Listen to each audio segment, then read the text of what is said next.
Hello everyone. In this video, I will show you how to use Onepay at Walmart. First, let us talk about using Onepay inside a Walmart store.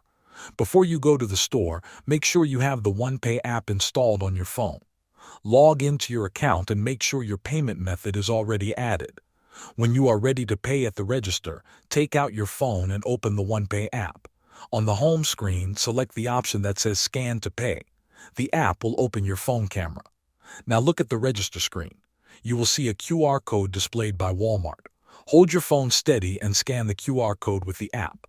Wait a few seconds while the app connects to the register. Once connected, your payment details will appear on your screen. Review the amount, then confirm the payment in the app. Now let us look at online or app checkout. Open the Walmart app or go to the Walmart website. Go to Settings, then Wallet. Link your Onepay account so it appears as a payment option. During checkout, select Onepay Wallet as your payment method. Confirm the payment in the Onepay app if prompted. Thanks for watching.